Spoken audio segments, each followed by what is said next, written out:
Owning a vineyard sounds romantic, doesn't it? Sunsets over the hills, wine glasses clinking, laughter echoing off oak barrels. But behind all that charm, there's a lot of silence. And in silence, secrets grow fast. My name's Nathan Cole.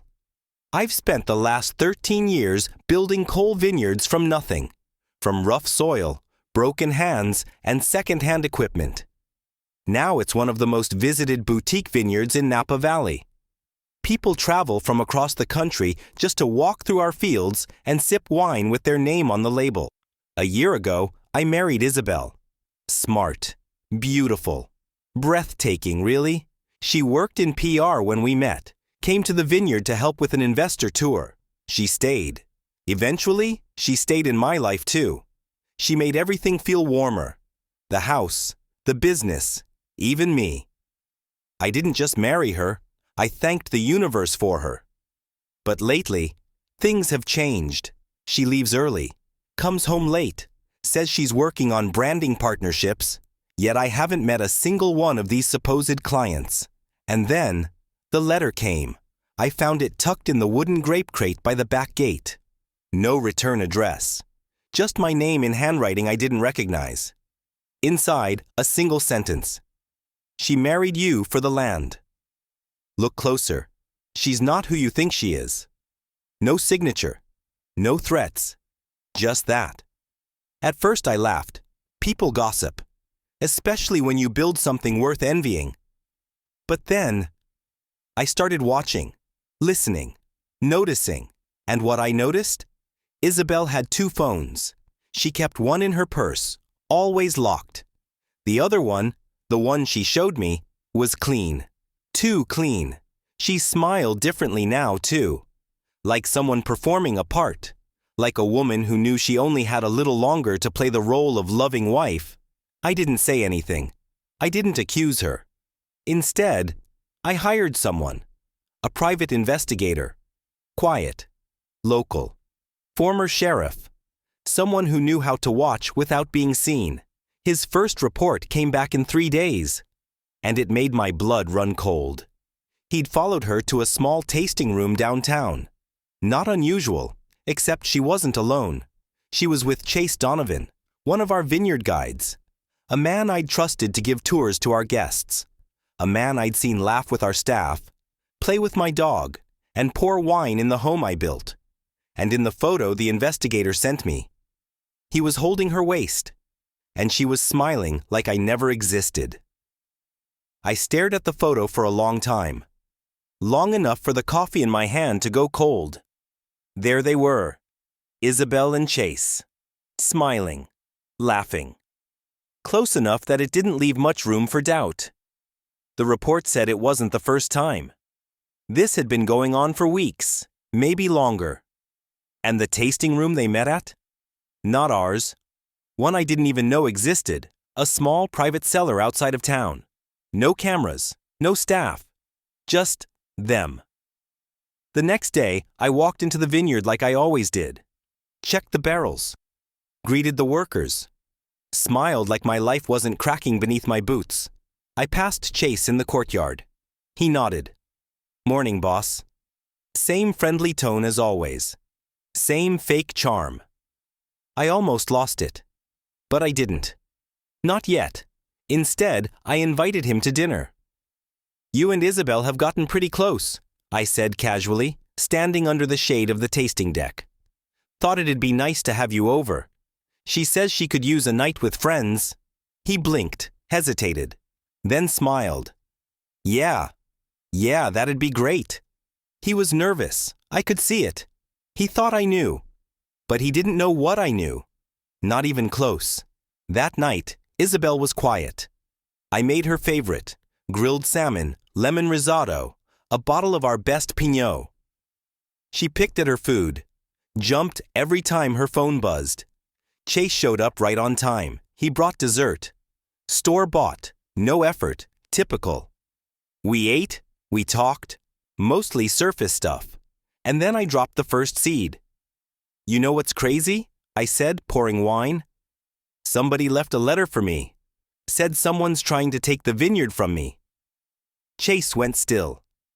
Isabel's fork paused mid-air. Weird, right? I added with a smile. Makes you wonder who would go through all that trouble. No one said anything. After dinner, I stepped out to take a call. Instead, I watched them through the kitchen window. They stood too close. Their body language screamed tension. She was whispering. He kept shaking his head. And then I saw it. She handed him something. A manila envelope. My heart hammered. When Chase left, I waited. Then I confronted her in the kitchen. What was in the envelope? I asked. She blinked, smiled like I was crazy. What envelope? I stepped closer. You really think I don't know? Her eyes narrowed. That smile faded. If you knew, Nathan, she said softly, you'd already have done something. I stared at her. Try me. She walked past me, calm as ever. Don't dig too deep, darling. You might not like what you find buried under your perfect little vineyard. And just like that, she went upstairs, leaving me with a bottle of wine and the taste of betrayal on my tongue. I didn't sleep that night. I sat out on the porch, bottle in hand, watching the fog creep in over the rows of vines like ghosts with unfinished business. That's what Isabel was now. Unfinished business. I ran my hand over the rim of the wine glass, thinking of how many toasts we'd shared, how many lies were probably in every one, the envelope, the way she looked at Chase, the letter, everything connected. And I was tired of pretending not to see it. The next morning, I met with the one person I trusted completely, Helen Martinez, my estate lawyer. Sharp as nails, never missed a thing. I need you to look into Isabel, I told her bluntly.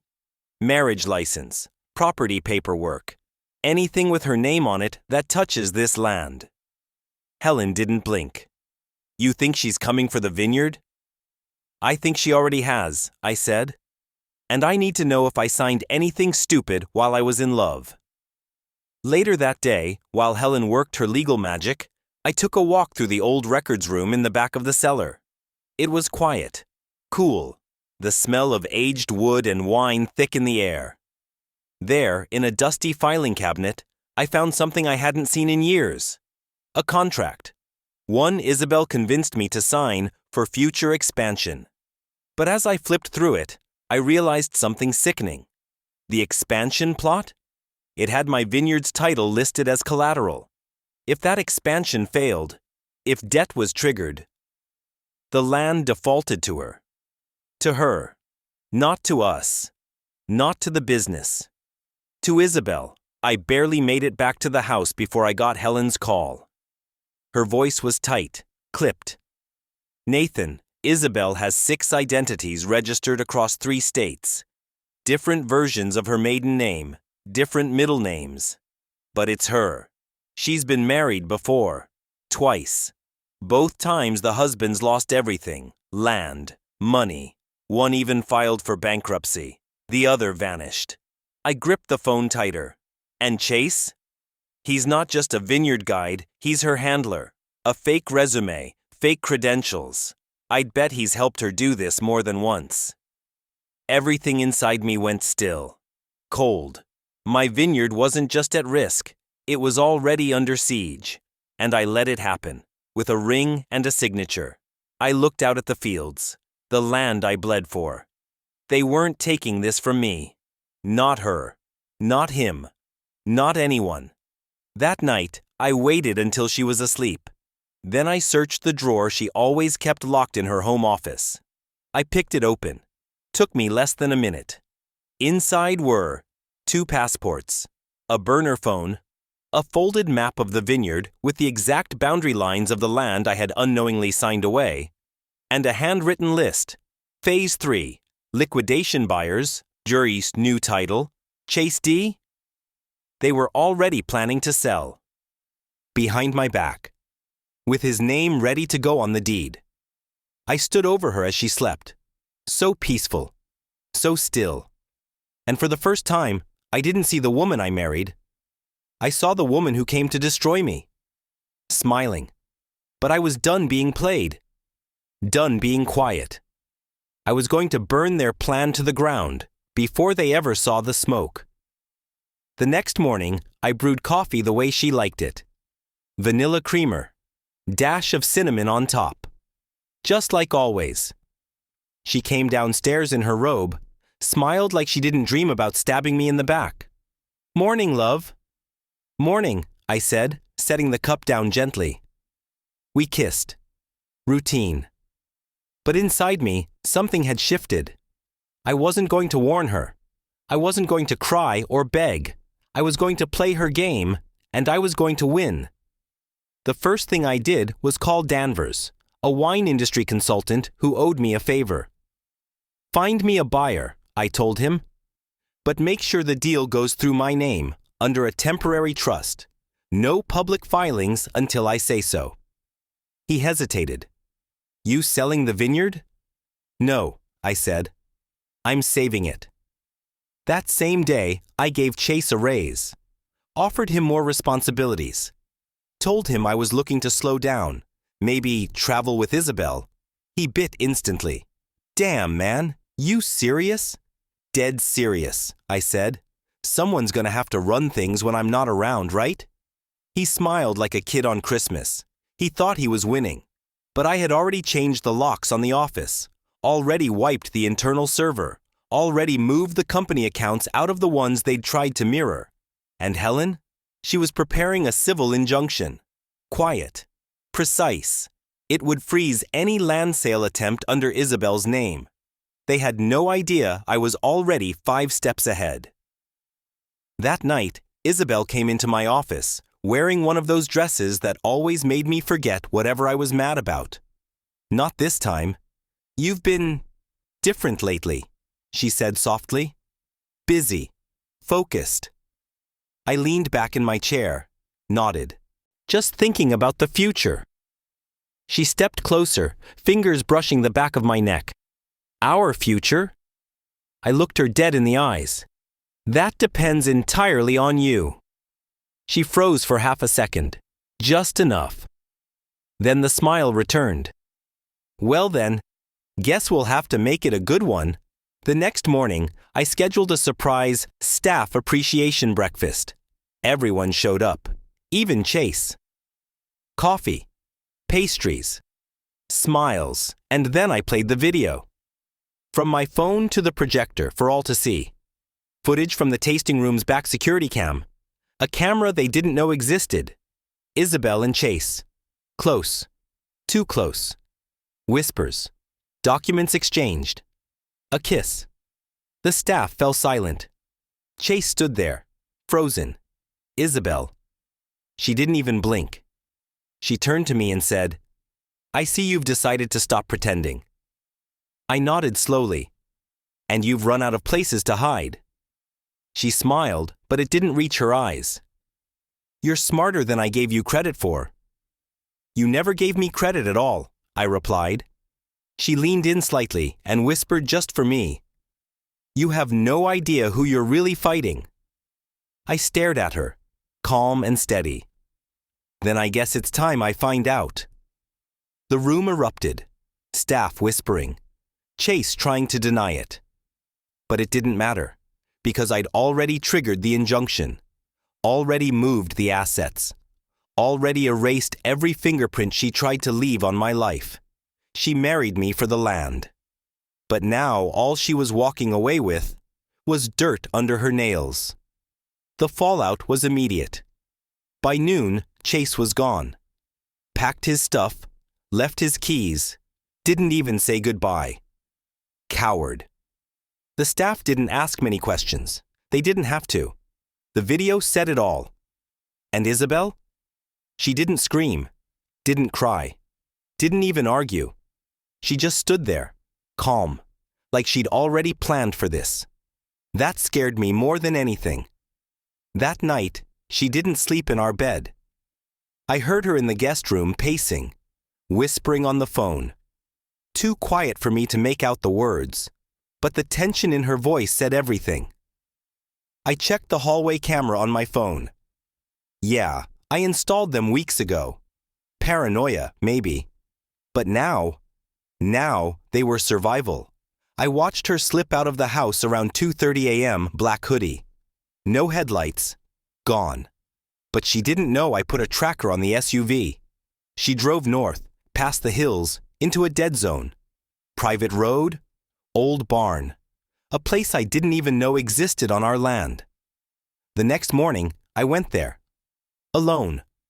The barn looked abandoned from the outside, but inside, there was a table, a laptop, stacks of documents, 2 fake passports, and something else. A framed photo of Isabel with a man I'd never seen before. Arm around her waist. Same smile she once gave me. Only this time, on the glass, in smudged ink, was a name I'd never heard before. Evelyn Sharp. Not Isabel. Not Reed. Evelyn. Sharp. I took pictures of everything. Snapped the laptop, drove straight to Helen. She nearly choked on her coffee when she saw the name. Nathan. Evelyn Sharp is flagged in a private federal database. Fraud. Identity theft. Real estate scams across multiple states. She's been a ghost for years. No official charges, but several cases closed due to missing suspects. I felt sick. And now she's sleeping down the hall from my children. Helen looked at me, serious. You need to get her out, Nathan. Now, before she disappears again, with your kids. I went home. She was in the kitchen, calm as ever, sipping tea. How was the vineyard? She asked with that damn smile. I didn't answer, just placed the photo on the table, the one from the barn. Her eyes flickered, but just for a second. Then she nodded slowly. So, you know now? Who you really are? Yeah, Evelyn. She set the tea down gently. I was hoping it wouldn't come to this. It already has. She looked at me, and for the first time in months, I saw her walls drop. I didn't want to fall for you, Nathan, but I did. And I meant it. Every word I said to you. After the first 6 months. The first 6 months? That's when it was still just a job. My stomach twisted. And the kids? She blinked. Tears welled up. Real ones. The kids are the only thing I ever did right. I love them more than anything. More than you. More than myself. I stepped closer, lowering my voice. Then prove it. Walk away. Alone. She stared at me. If you take them, I swear to God. I won't, she whispered. I already made arrangements. You'll get full custody. I'll disappear like I always do. I searched her face, looking for a lie. But I saw only defeat, maybe even regret. She reached into her pocket and handed me a flash drive. Everything you need. Every name, every scam. Take it. Burn me down if you have to. Just protect them. I took the drive. She kissed my cheek. Goodbye, Nathan. And just like that, she was gone. No suitcase, no shoes. Just vanished, like the fog after sunrise. I stood in the kitchen for a long time. No rage, no relief, just silence. That's the thing about betrayal. It doesn't explode. It fades, like her perfume in the hallway. And you're left wondering if anything was ever real.